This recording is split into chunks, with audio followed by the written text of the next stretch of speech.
Hello students, today we will start chapter 5 of science. The name of the chapter is coal and petroleum. In this chapter we will discuss about coal and petroleum, its types and uses. तो सबसे पहले हम start करते हैं. दो there are two type of material, natural and man made. अब इसके अंदर नेचुरल के अंदर हम कुछ एक एग्जांपल्स लेते हैं. नेचुरल सब्सटेंस कौन कौन से होते हैं, जैसे air,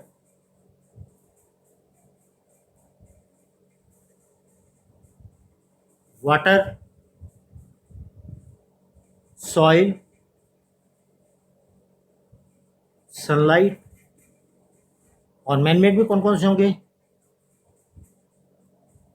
plastic,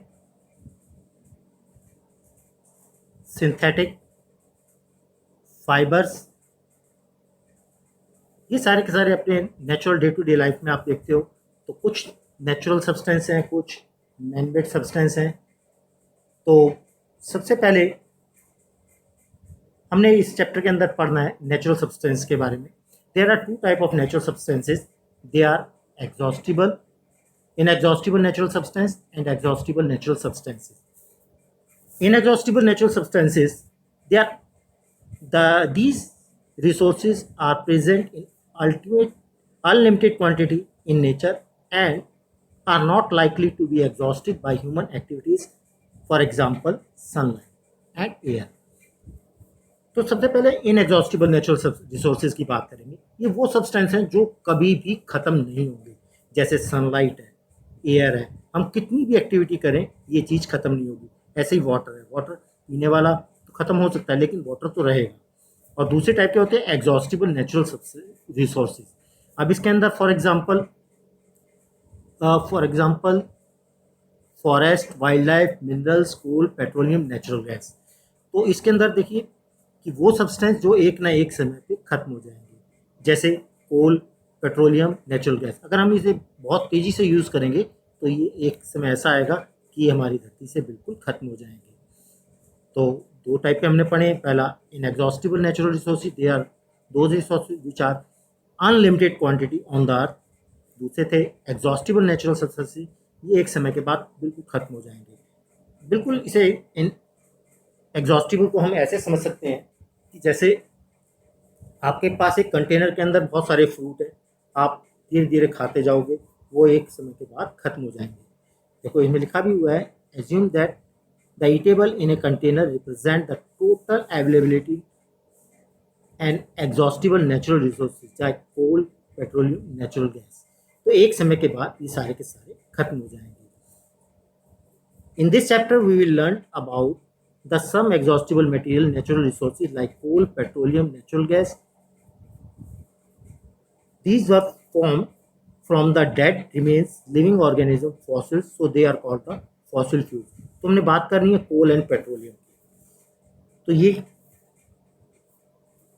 coal and petroleum की, इसके अंदर कौन कौन से coal, petroleum, natural gas, these are form from the dead remains of living. जो लिविंग ऑर्गेनिजम्स थे उनके डेड रिमेन्स, वो मर जाने के बाद में ये इन फॉसिल फ्यूल्स में कन्वर्ट हो गए. तो सबसे पहले हमारी बात करेंगे, डिस्कस करेंगे कोल के बारे में. कोल यानी कोयला. हमने देखा होगा ब्लैक कलर का होता है, हार्ड होता है, और किस काम आता है? जलाने के काम आता है, फ्यूल के लिए यूज होता है. It is a hard stone and black colour.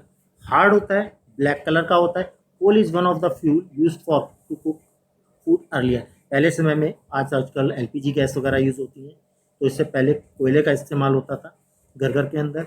इसके अलावा रेलवे के इंजन जो थे वो भी इसी से चला करते थे. इसके अलावा थर्मल पावर स्टेशंस जो हैं वो सारे के सारे, और इंडस्ट्री जो है वो कोल के ऊपर रन करती है. अब बात करेंगे हम द स्टोरी ऑफ कोल. कोल बना कैसे, यानी कोयला बना कैसे.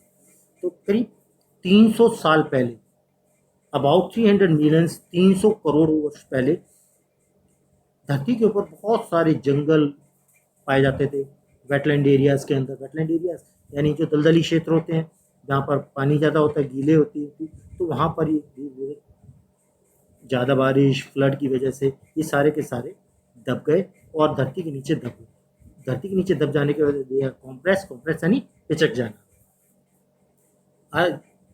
दे were compress, the temperature also rose in that rose as they sink deeper and deeper.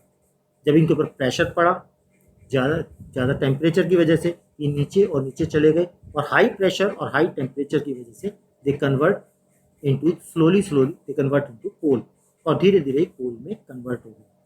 और कोल के अंदर ज़्यादातर क्या होता है, कार्बन होता है। The process of conversion of dead vegetation into coal that is called the carbonisation. इस प्रोसेस को क्या बोलते हैं, कार्बोनाइजेशन। एक बार मैं फिर बता देता हूँ। करीब 300 करोड़ वर्ष पहले धरती के बहुत सारे जंगल पाए जाते थे। बारिश और बाढ़ आना, फ्लडिंग की वजह से ये नीचे दब गए, इनके ऊपर धीरे धीरे मिट्टी जमा होती गई और ये सिकुड़ते चले गए और नीचे धीरे धीरे दबते गए। हाई प्रेशर और टेम्परेचर की वजह से ये किस में कन्वर्ट हो गए, कोल के अंदर convert. This process is known as carbonisation. Since it was formed by the remains of vegetation is also as the fossil fuel, इसीलिए इनको फॉसिल फ्यूल कहते हैं। That is coal mine. आपको सामने आपको देखो अगले पेज पे आपको कोल माइंस दिखा रखा है जहाँ से कोयला निकाला जाता है। when heated in the air, अब देखो क्या लिखा है ये, when heated in the air coal burns to produce mainly carbon dioxide. जब हम कोयले को एयर के अंदर जलाते हैं तो ये किसमें कन्वर्ट हो जाता है, कार्बन डाइऑक्साइड गैस के अंदर। कार्बन डाइऑक्साइड गैस बनती है और राख बनती है, ये दो चीज़ इसके अंदर। अब देखिए कोल को प्रोसेस कैसे कहते हैं। The coal process in the industry we get useful products such as coke, coal, tar and coal gas. 3 इसके प्रोडक्ट बनते हैं जब इसे प्रोसेस करते हैं, हीट करते हैं in the absence of air. तो सबसे पहले बात करें हम कोक की। Coke it is a tough, porous and black substance. ये हल्का होता है, पोरस होता है और काले रंग का होता है। It is almost pure form of carbon. ये कार्बन की बिल्कुल प्योरेस्ट फॉर्म है।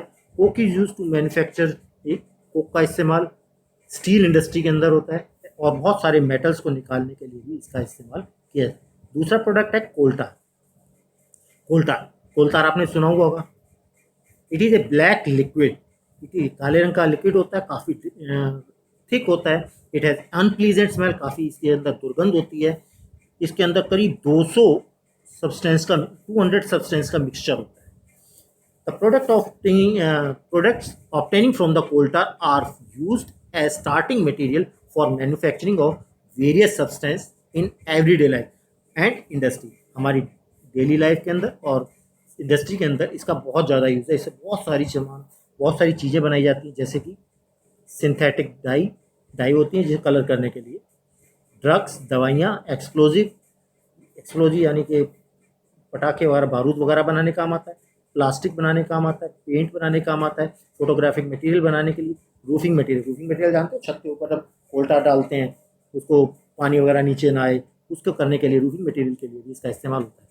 इंटरेस्टिंगली नेफ्थेनिन बॉन्ड used in repel of moth and other insects to obtain from कोल्टा।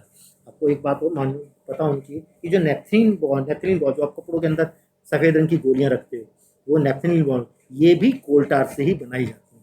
इनका इस्तेमाल कीड़े वगैरह को ख़त्म करने के लिए किया जाता है। इसके बाद हम आएंगे, इसका एक चीज़ और देखिए, these days bitumen a petroleum product use in place of coal tar for metalling roads. Bitumen एक पेट्रोलियम प्रोडक्ट है, जिसने देखा सड़कों के ऊपर कोल्टार बिछाया जाता है। वो एक्चुअली कोल्टार ना होकर के पहले कोल्टार होता था, उसकी बजाय इसे ये पेट्रोलियम प्रोडक्ट है और हमारी सड़कें बनाने के लिए यूज़ होता है। ये पेट्रोलियम प्रोडक्ट है, ना कि कोल्टार है। कोल्टार हम बोल देते हैं लेकिन वो बिटुमिन होता है। इसके बाद आते हैं हम coal gas is obtained during the processing of coal get coke. जब हम कोक बनाते हैं तो कोक इसके साथ साथ एक कोल गैस निकलती है। इसका इस्तेमाल कहाँ होता है, इंडस्ट्री के अंदर होता है, जलाने के लिए यूज़ होता है और एज ए फ्यूल इस्तेमाल किया जाता है। हमारे इस वीडियो के अंदर हमने सिर्फ कोल के बारे में, मैं अपने नेक्स्ट वीडियो के अंदर आपको पेट्रोलियम और इट्स यूजेज, इसकी टाइप्स के बारे में बताऊंगा। Thank you very much.